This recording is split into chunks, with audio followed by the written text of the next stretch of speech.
Hello friends, स्वागत है आपका अपना YouTube channel study with Mukesh GS में। हमने जो घटनाचक बुक से साइंस का सीरीज स्टार्ट कर रखा था, आज का तीसरा वीडियो है। इससे पहले 2 वीडियो अपलोड कर दिया गया है, जो नहीं देखे हैं प्ले लिस्ट में जाकर जरूर देखें। तो आज का टॉपिक है गति और पदार्थ के गुण। तो आइए चलिए शुरू करते हैं। निम्नलिखित में से किसने न्यूटन से पूर्व ही बता दिया था कि सभी वस्तुएं पृथ्वी की ओर गुरुत्वाकर्षित होती है? तो किसने बताया था? यह जो है इसे ब्रह्मगुप्त के द्वारा बताया गया था। किनको? ब्रह्मगुप्त के द्वारा बताया गया था। तो ऑप्शन डी सही हो जाएगा। देखते हैं आगे। ब्रह्मगुप्त गुप्तोत्तरकालीन गणितज्ञ एवं खगोलशास्त्री थे। इन्होंने ब्रह्म सिद्धांत की रचना की थी तथा सर्वप्रथम यह बताया था कि पृथ्वी सभी वस्तुओं को अपनी ओर आकर्षित करती है। नेक्स्ट क्वेश्चन देखते हैं। गुरुत्वाकर्षण का सिद्धांत किसने दिया था? गुरुत्वाकर्षण का जो सिद्धांत है वो कौन दिए थे? तो सर आइजैक न्यूटन के द्वारा दिया गया था। तो ऑप्शन सी सही हो जाएगा। आगे देखते हैं। गुरुत्वाकर्षण पदार्थों द्वारा एक दूसरे की ओर आकृष्ट होने की प्रवृत्ति है। सर आइजैक न्यूटन ने गति के 3 नियम एवं गुरुत्वाकर्षण के सिद्धांत को प्रतिपादित किए। न्यूटन ने अपने मौलिक खोजों के आधार पर बताया कि केवल पृथ्वी ही नहीं अपितु विश्व का प्रत्येक कण एक दूसरे को अपनी ओर आकर्षित करता है। कणों के बीच कार्य करने वाले पारस्परिक आकर्षण को गुरुत्वाकर्षण तथा उसके उत्पन्न बल को गुरुत्वाकर्षण बल कहा जाता है। नेक्स्ट क्वेश्चन देखते हैं। गुरुत्वाकर्षण के सार्वभौमिक नियम का प्रतिपादन किसने किए थे? तो यह न्यूटन के द्वारा किया गया था। ऑप्शन ए सही है, न्यूटन के द्वारा। आगे देखते हैं। गुरुत्वाकर्षण के सार्वभौमिक नियम का प्रतिपादन न्यूटन ने किया था। इस नियम के अनुसार दो पिंड के बीच लगने वाला आकर्षण बल को परिणाम उन पिंडों के द्रव्यमान के गुणनफल के समानुपाती तथा उनके बीच की दूरी को व्युत्क्रमानुपाती होता है। F बराबर जी इंटू M1 इंटू M2 बटा आर स्क्वायर होता है, जहाँ F बल है, M1 पहले पिंड का द्रव्यमान है, M2 जो है दूसरे पिंड का द्रव्यमान है, R जो है दोनों पिंडों के बीच की दूरी है और G है वो गुरुत्वाकर्षण स्थिरांक है। अंतरिक्ष यात्री निर्वात में सीधे खड़े नहीं रह सकते हैं क्योंकि गुरुत्व नहीं होता है। क्या? गुरुत्व नहीं होता है। तो ऑप्शन ए सही हो जाएगा। अंतरिक्ष में गुरुत्व के चलते अंतरिक्ष यात्री सीधे खड़े नहीं रह पाते हैं। कम गुरुत्व में लंबे अंतरिक्ष अभियानों में अंतरिक्ष यात्री को पेशीय क्षय और अस्थियां के घनत्व में कमी का सामना करना पड़ता है। अस्थि घनत्व कम होने से अस्थियां कमजोर हो जाती है। नेक्स्ट क्वेश्चन देखते हैं।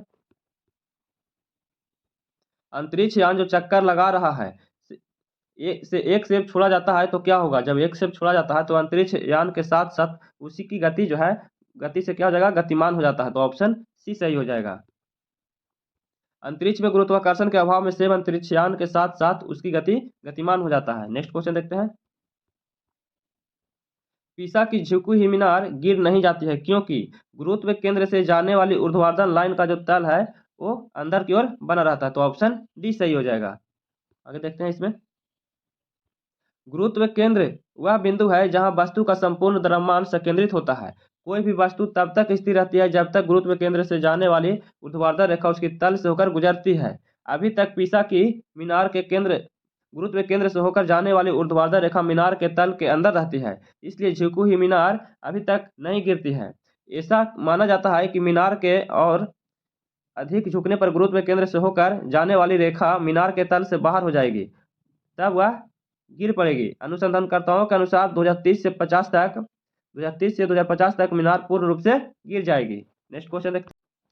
यदि पृथ्वी और सूर्य की दूरी जो है उसके स्थान पर दोगुनी होती तो सूर्य द्वारा पृथ्वी पर गुरुत्वाकर्षण बल जो पड़ता वह होता क्या?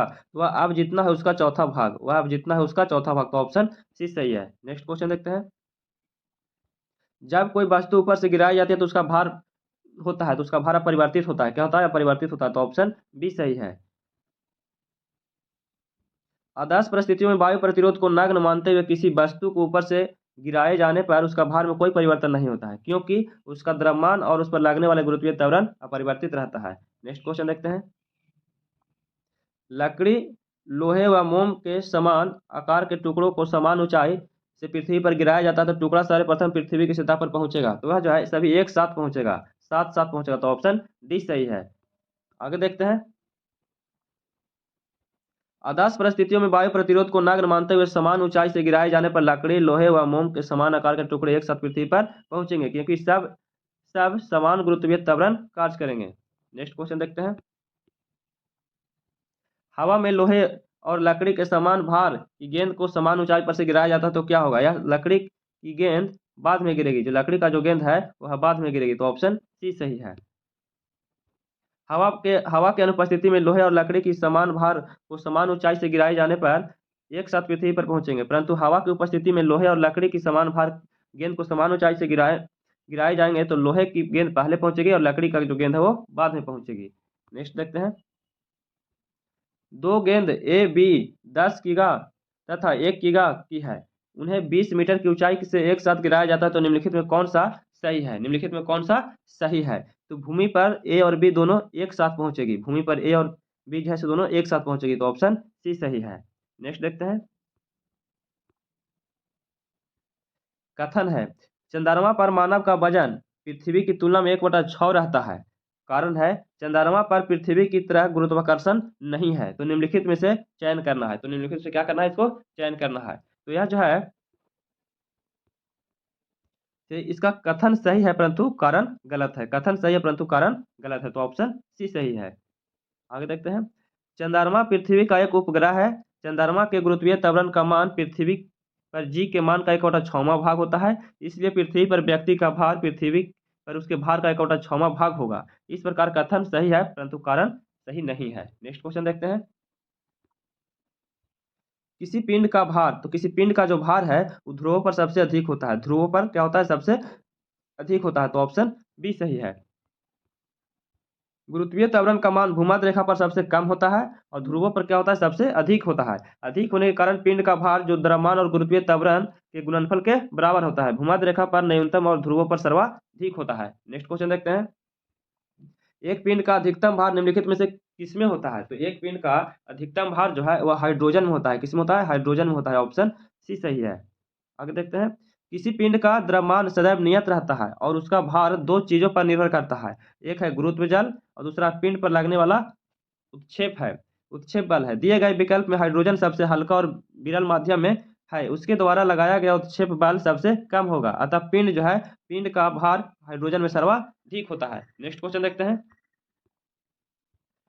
मानव शरीर का भार होता है, तो मानव शरीर का भार होता है ध्रुवों पर सर्वाधिक होता है। कहाँ होता है? ध्रुवों पर सर्वाधिक होता है, तो ऑप्शन ए सही है। भारहीनता होती है, तो भारहीनता जो होती है गुरुत्वाकर्षण की शून्य स्थिति में, गुरुत्वाकर्षण के शून्य स्थिति में, तो ऑप्शन ए सही है। नेक्स्ट क्वेश्चन देखते हैं। निम्न में कौन सा सही सुमेलित है? इसमें से पूछा जा रहा है कि कौन सा सही सुमेलित है। तो रेडियम का खोज किए थे मैडम क्यूरी, पेनिसिलिन का खोज किए थे अलेक्जेंडर फ्लेमिंग, एक्स किरणें का खोज किए थे रोएंटजन और चेचा का खोज किए थे एडवर्ड जेनर। इसको आप लोग अच्छा से मिला लीजिएगा, इसका आंसर ए हो जाएगा, इसका आंसर ए हो जाएगा। नेक्स्ट क्वेश्चन देखते हैं। रेडियम तत्व की खोज पीरे क्यूरी और मैडम क्यूरी ने 1898 ईस्वी में किए थे। पेनिसिलिन का खोज अलेक्जेंडर फ्लेमिंग के द्वारा 1928 ईस्वी में किया गया था। एक्स किरणें का खोज 1895 ईस्वी में विल्हेम रोएंटजन के द्वारा किया गया था। एडवर्ड जेनर ने 1796 ईस्वी में चेचक के टीके का खोज किए थे। नेक्स्ट क्वेश्चन देखते हैं। पृथ्वी अपने कक्ष में लगभग 4400 किलोमीटर प्रति घंटा की गति से घूमती है। इस तेज गति को हम अनुभव क्यों नहीं करते हैं? क्योंकि अपने कक्ष में पृथ्वी की गति की अपेक्षा में हमारी गति शून्य है। क्या है? हमारी गति शून्य है, तो ऑप्शन बी सही हो जाएगा। नेक्स्ट देखते हैं आगे। हम पृथ्वी की घूर्णन गति का अनुभव नहीं करते हैं क्योंकि अपने कक्ष में पृथ्वी की गति की अपेक्षा हमारी जो गति है वो क्या है? शून्य है। हमारी गति क्या है? शून्य है। नेक्स्ट क्वेश्चन देखते हैं। यदि पृथ्वी का गुरुत्वाकर्षण बल अचानक गुप्त हो जाता है तो निम्न में से कौन सा परिणाम सही होगा? तो वस्तु का भार शून्य हो जाएगा परंतु द्रव्यमान वही रहेगा। वस्तु का भार शून्य हो जाएगा परंतु द्रव्यमान वही रहेगा, तो ऑप्शन ए सही है। नेक्स्ट क्वेश्चन देखते हैं। पृथ्वी की सतह के निकट किसी पिंड पर लगने वाला पृथ्वी का गुरुत्वाकर्षण बल यदि अचानक लुप्त हो जाए तो वस्तु का भार शून्य हो जाएगा परंतु द्रव्यमान क्या रहेगा? द्रव्यमान वही रहेगा। नेक्स्ट क्वेश्चन देखते हैं। पृथ्वी के चारों ओर परिक्रमा कर रहा कृत्रिम उपग्रह इसलिए पृथ्वी पर नीचे नहीं गिरता है क्योंकि उस पृथ्वी का जो आकर्षण है वो उसकी गति के लिए आवश्यक त्वरण प्रदान करता है। क्या है? उसकी गति के लिए आवश्यक त्वरण प्रदान करता है, तो ऑप्शन डी सही है। नेक्स्ट। एक भू उपग्रह अपने कक्ष में निरंतर गति करता है, यह केंद्र बल के प्रभाव से होता है जो प्राप्त होता है। तो क्या प्राप्त होता है? पृथ्वी द्वारा उपग्रह पर लगने वाला गुरुत्वाकर्षण बल से प्राप्त होता है। पृथ्वी पर उपग्रह पर लगने वाला गुरुत्वाकर्षण बल से प्राप्त होता है, तो ऑप्शन बी सही है। नेक्स्ट क्वेश्चन देखते हैं। कृत्रिम उपग्रह पृथ्वी से सुस्पष्ट से ट्रैक किया जा सकता है, सुस्पष्ट से ट्रैक किया जा सकता है, तो किसे? डॉपलर प्रभाव से। कैसे? डॉपलर प्रभाव से, ऑप्शन ए सही है। कृत्रिम उपग्रह पृथ्वी से डॉपलर ट्रैकिंग द्वारा सुस्पष्टता से ट्रैक किया जा सकता है। यह ट्रैकिंग ट्रांसमीटर और रिसीवर की सहायता से की जाती है। डॉपलर प्रभाव की मदद से सुस्पष्टता से यह ट्रैकिंग संभव होती है। नेक्स्ट क्वेश्चन देखते हैं। अपने कक्ष में एक उपग्रह पृथ्वी के चक्कर लगाता है, वह ऐसा निम्न में से किस कारण से करता है? तो किस कारण से करता है? केंद्राभिमुखी बल के कारण करता है। केंद्राभिमुखी बल, तो ऑप्शन बी सही है। उपग्रह अपने कक्ष में विकेंद्रन बल के कारण पृथ्वी का चक्कर लगाता है। नेक्स्ट क्वेश्चन देखते हैं। प्रकृति में ज्ञात बलों को 4 वर्णों में विभाजित किया जा सकता है, जैसे कि गुरुत्व, विद्युत चुंबकत्व, दुर्लभ नाभिकीय बल और प्रबल नाभिकीय बल। उनके संदर्भ में निम्नलिखित में कथनों में से कौन सा एक सही नहीं है? इसमें से पूछा जा रहा है कौन सा सही नहीं है। तो गुरुत्व चारों में से सबसे प्रबल है। गुरुत्व जो है चारों में से सबसे प्रबल है, तो यही गलत है, तो ऑप्शन ए सही है। गुरुत्व चारों में से सबसे प्रबल है, तो ऑप्शन ए सही है। 4 आधारभूत बलों में गुरुत्वीय बल सबसे क्षीण बल है, जबकि प्रबल नाभिकीय बल समस्त मूलभूत बलों से प्रबलतम है। नेक्स्ट क्वेश्चन देखते हैं। किसी लिफ्ट में बैठे हुए व्यक्ति को अपना भार कब अधिक मालूम पड़ता है? कोई जब लिफ्ट में बैठा है तो उसको भार अधिक कब मालूम पड़ता है? जब लिफ्ट त्वरित गति से ऊपर की ओर जा रहा है। जब लिफ्ट ऊपर की ओर जाते रहता है तो भारी मालूम पड़ता है, तो ऑप्शन ए सही है। लोलक की कालावधि है, तो लोलक की जो कालावधि है उसकी लंबाई पर निर्भर करता है, तो ऑप्शन बी सही है, उसकी लंबाई पर निर्भर करती है। नेक्स्ट क्वेश्चन देखते हैं। लोलक घड़ियां गर्मियों में सुस्त हो जाती है, तो लोलक की जो घड़ियां गर्मियों में सुस्त हो जाती है वह लोलक की लंबाई बढ़ जाता है। क्या होता है? लोलक की लंबाई बढ़ जाता है, तो ऑप्शन सी सही है। नेक्स्ट क्वेश्चन देखते हैं। एक लड़की झूले पर बैठी स्थिति में झूला झूल रही है, तो उस लड़की की खड़े हो जाने पर परदोल आवर्त क्या होगा? तो क्या होगा? परदोल आवर्त कम जाएगा। क्या हो जाएगा? कम हो जाएगा, तो ऑप्शन ए सही है। लड़की झूले पर बैठी स्थिति में झूला झूल रही है, उस लड़की के खड़े हो जाने पर लोलक की प्रभावी लंबाई कम हो जाती है, फलस्वरूप उसका परदोल आवर्तकाल कम हो जाता है। नेक्स्ट क्वेश्चन देखते हैं। कुछ न्यूमेरिकल है उसको हम छोड़ दे रहे हैं। नेक्स्ट क्वेश्चन देखते हैं। पेंडुलम घड़ी तीव्र गति से चल सकती है, तो पेंडुलम घड़ी जो है तीव्र गति से चल सकती है, तो शीतकाल में। कब चल सकती है? शीतकाल में, यानी ठंडे के दिनों में, तो ऑप्शन बी सही है।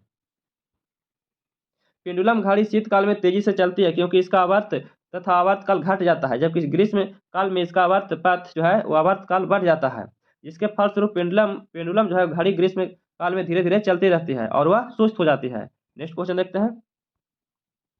पृथ्वी का प्लायन वेग है, तो पृथ्वी का जो प्लायन वेग होता है 11.2 किलोमीटर पर सेकेंड होता है, तो ऑप्शन बी सही है। प्लायन वेग वह न्यूनतम वेग है जिसे किसी पिंड को ऊपर की ओर फेंके जाने पर पृथ्वी के गुरुत्वीय क्षेत्र को पार कर जाता है तथा पृथ्वी पर वापस नहीं आता है। पृथ्वी का प्लायन वेग 11.2 किलोमीटर पर सेकेंड होता है। नेक्स्ट क्वेश्चन देखते हैं। अगर किसी वस्तु को 8 किलोमीटर प्रति सेकंड के वेग से अंतरिक्ष में फेंका जाता है तो क्या होगा? वह जो है वापस पृथ्वी पर ही आ जाएगा। कितना क्या होगा? वह वापस पृथ्वी पर ही आ जाएगा। कोई भी वस्तु को 11.2 किलोमीटर पर सेकंड के हिसाब से फेंकेंगे तभी वो बाहर जाएगा, अन्यथा नीचे आ जाएगा। आगे देखते हैं। किसी वस्तु को 8 किलोमीटर पर सेकंड वेग से अंतरिक्ष में फेंके जाने पर पृथ्वी का गुरुत्वाकर्षण बल के कारण वह वस्तु वापस पृथ्वी पर आ जाएगी, क्योंकि पृथ्वी का प्लायन वेग 11.2 किलोमीटर पर सेकंड। चंद्रमा पर वायुमंडल नहीं होने का कारण क्या है? तो इस पर गैस अणुओं का प्लायन वेग उसके वर्ग माध्य मूल वेग से कम होता है। क्या होता है? कम होता है, तो ऑप्शन डी सही हो जाएगा।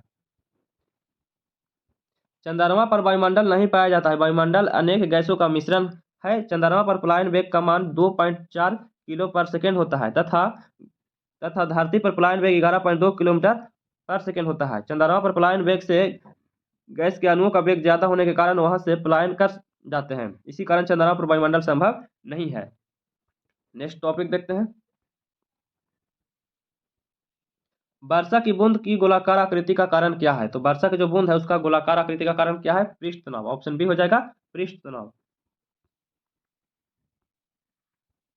किसी दिए गए आयतन के लिए गोलाकार आकृति के पृष्ठ का क्षेत्रफल अन्य आकृतियों के पृष्ठ के क्षेत्रफल से कम होता है।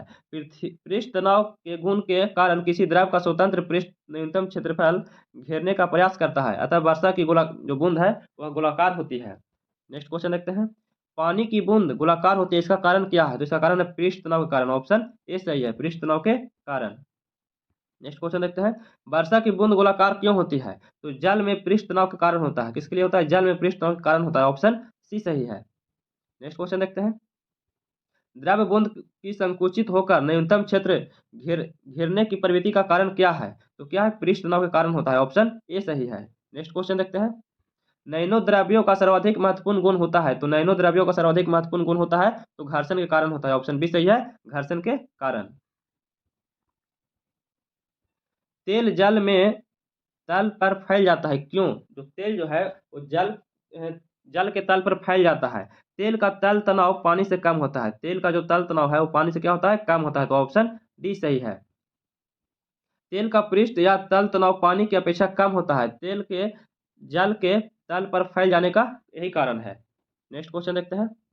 मिट्टी का तेल पानी के ऊपर इसलिए तैरता है क्योंकि क्योंकि उसका घनत्व पानी के घनत्व से क्या होता है? कम होता है। उसका घनत्व पानी के घनत्व से क्या होता है? कम होता है। तो ऑप्शन बी सही है। नेक्स्ट देखते हैं। मिट्टी के तेल का घनत्व पानी के घनत्व से कम होता है, इसलिए यह पानी पर तैरता रहता है। नेक्स्ट क्वेश्चन देखते हैं। साबुन के बुलबुले के अंदर का दबाव जो है, दाब क्या होता है? साबुन के बुलबुले के अंदर का दाब क्या होता है? तो यह जो है से वायुमंडलीय दाब से अधिक होता है। क्या होता है? वायुमंडलीय दाब से क्या होता है? अधिक होता है। तो ऑप्शन ए सही हो जाएगा। नेक्स्ट क्वेश्चन देखते हैं।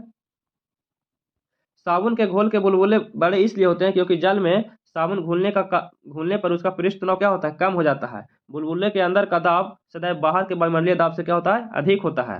नेक्स्ट क्वेश्चन देखते हैं।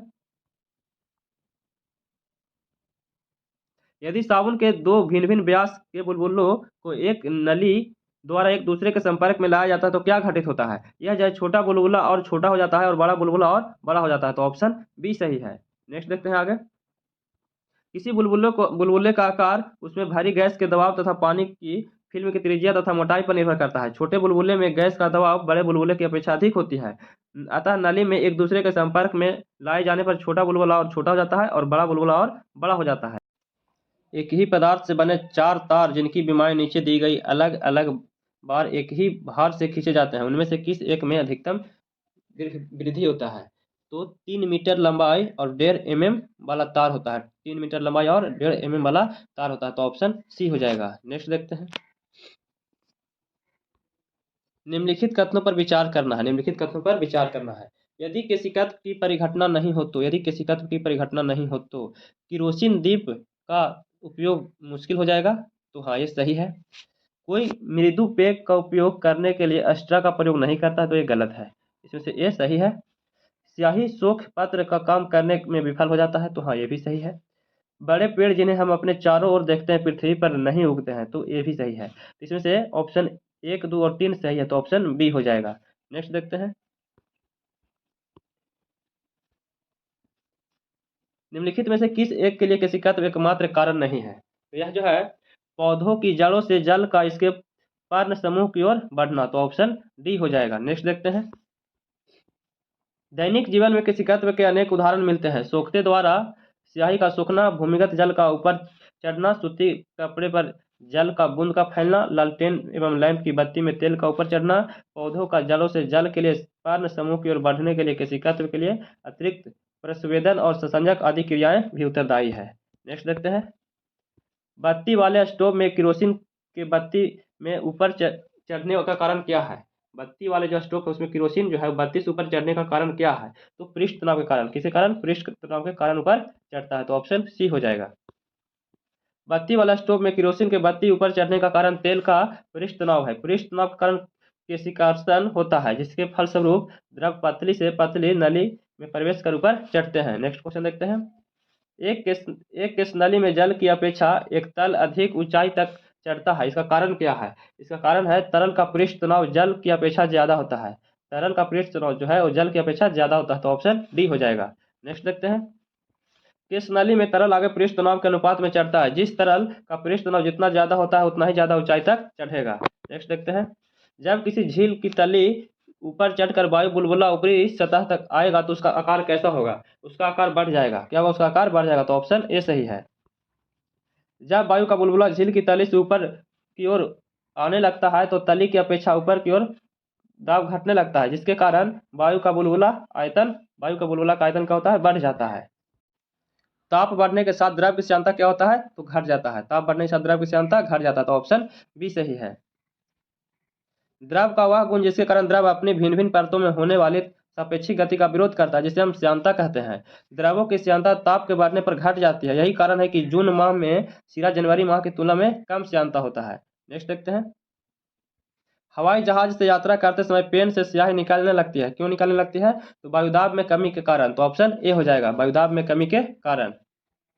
अधिक ऊंचाई पर जाने पर दाब क्रमशः कम हो जाता है। इस कारण ऊंचाई पर पहुंचने पर बाह्य वायुमंडलीय दाब एवं पेन के अंदर स्याही के दबाव का साम्य भंग हो जाता है।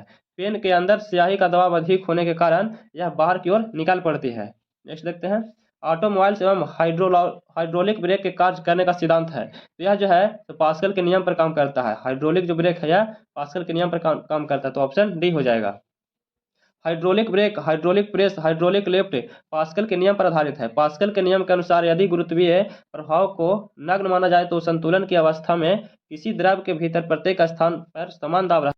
निम्न में कौन सा पेट्रोलियम परिष्करण का उत्पाद है? तो यह जो है एस्फाल्ट है। क्या एस्फाल्ट हो जाएगा? ऑप्शन डी सही है, एस्फाल्ट। शीतकाल में जब झील की ऊपरी सतह का पानी बर्फ में बदल जाता है फिर भी जलीय जंतु जीव जीवित रहते हैं, क्यों जीवित रहते हैं?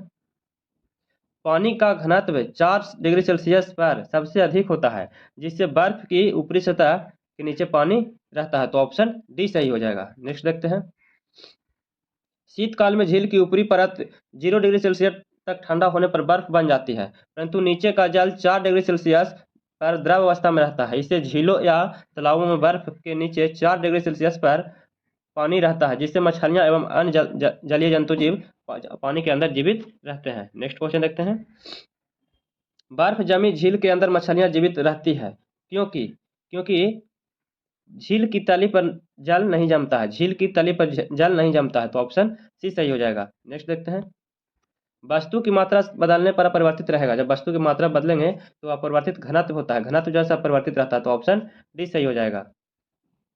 वस्तु का घनत्व उसके द्रव्यमान तथा आयतन के अनुपात पर निर्भर करता है। डी बराबर एम बटा वी होता है। डी घनत्व है, एम द्रव्यमान है, वी ऐसे आयतन है। नेक्स्ट क्वेश्चन देखते हैं, पानी का अपेक्षित घनत्व सर्वाधिक निम्नलिखित ताप पर होता है। तो अपेक्षित घनत्व सबसे अधिक होता है 4 डिग्री सेल्सियस पर होता है। कितना पर? 4 डिग्री सेल्सियस पर होता है, तो ऑप्शन सी सही है।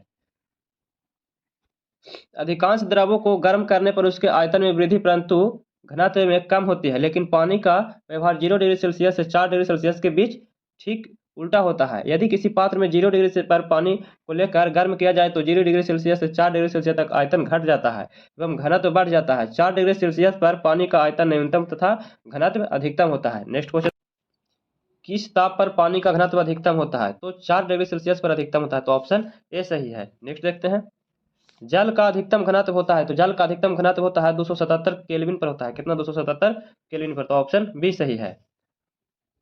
गर्म करने पर 0 से 4 डिग्री सेल्सियस तक जल का घनत्व बढ़ता है लेकिन आयतन कम होता है। 4 डिग्री सेल्सियस पर जल का आयतन न्यूनतम तथा घनत्व अधिकतम होता है। नेक्स्ट देखते हैं, लोहे का एक गोला पारद पर तैरता है किंतु पानी में डूब जाता है। तो बिल्कुल सही है। लोहे का अपेक्षित घनत्व पारद के अपेक्षित घनत्व से अधिक होता है। तो अधिक नहीं होता है, कम होता है, तो ये गलत है, अधिक नहीं होता है। तो इसका आंसर सी हो जाएगा। ए सही है परंतु आर गलत है, तो आंसर सी हो जाएगा।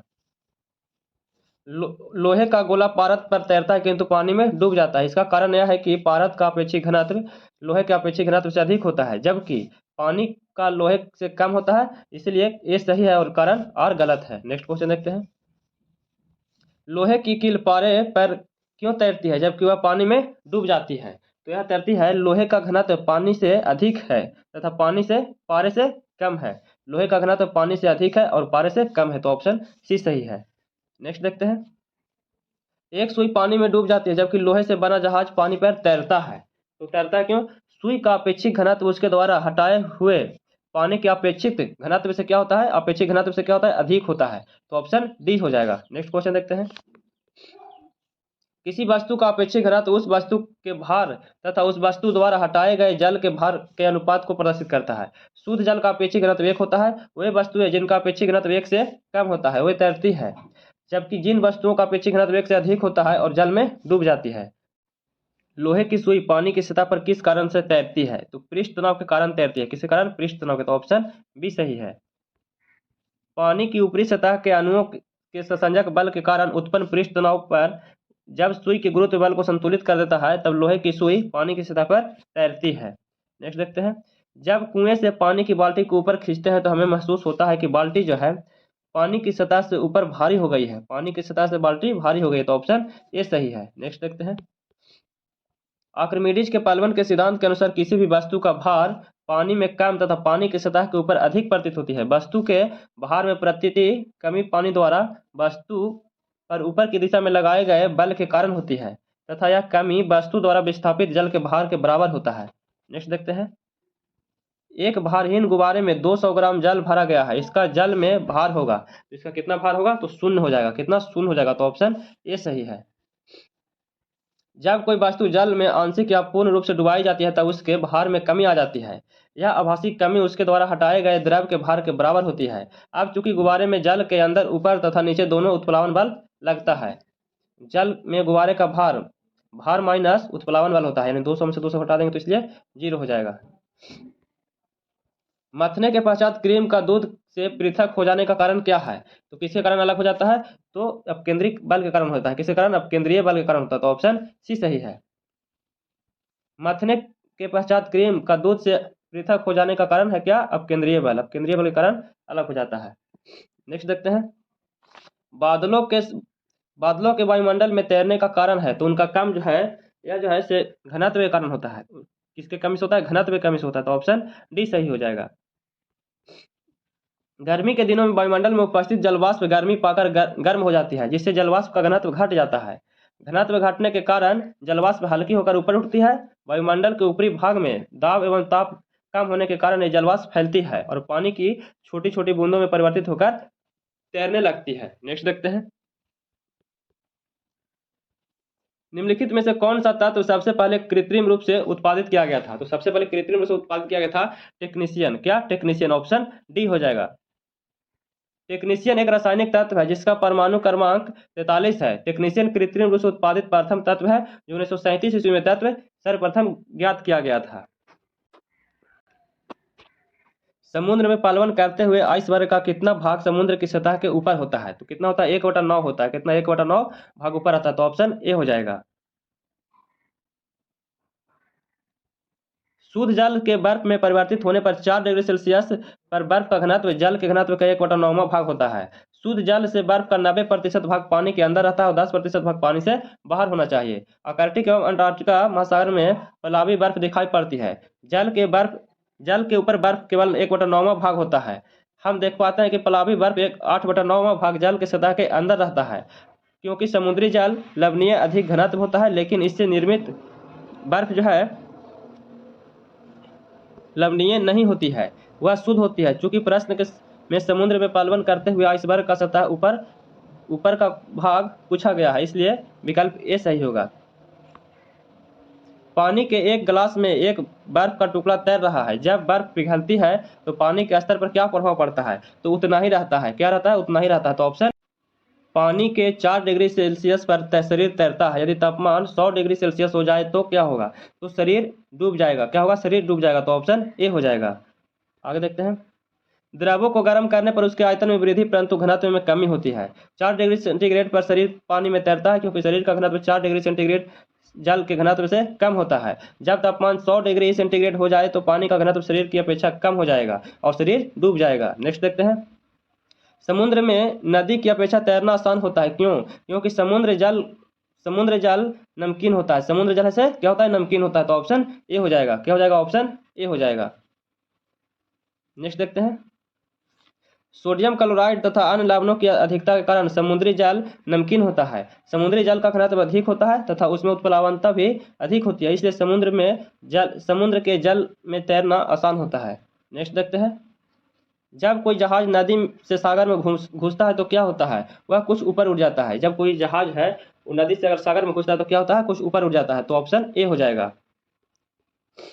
नदी के जल के घनत्व की अपेक्षा समुद्र के खारे पानी का घनत्व अधिक होता है, इसलिए समुद्र से जल में जहाज के प्रवेश करने पर अधिक पलवन बल लगता है, जिससे जहाज कुछ ऊपर उठ जाता है। नेक्स्ट देखते हैं। जब कोई जहाज नदी से निकलकर सागर में प्रवेश करता है तो वह कुछ ऊपर उठ जाता है। कथन है, कारण देखते हैं। सागर में जल का घनत्व नदी के घनत्व से क्या होता है, अधिक होता है, तो बिल्कुल सही है, ये भी सही है और ये भी सही है, तो ए और आर दोनों सही है और इसका व्याख्या भी सही है, तो ऑप्शन ए सही हो जाएगा। नेक्स्ट देखते हैं। आज का अंतिम प्रश्न है। स्थित विज्ञान निम्नलिखित में से किससे संबंधित है, तो स्थित विज्ञान निम्नलिखित में से यह संबंधित विश्राम की स्थिति से। किससे संबंधित है, विश्राम की स्थिति से, तो ऑप्शन बी हो जाएगा। स्थिति विज्ञान यांत्रिकी की शाखा है जो विश्राम की स्थिति से संबंधित है। तो कैसा लगा वीडियो? अगर अच्छा लगा होगा तो प्लीज़ लाइक शेयर और सब्सक्राइब कीजिएगा और दोस्तों के पास शेयर कीजिएगा।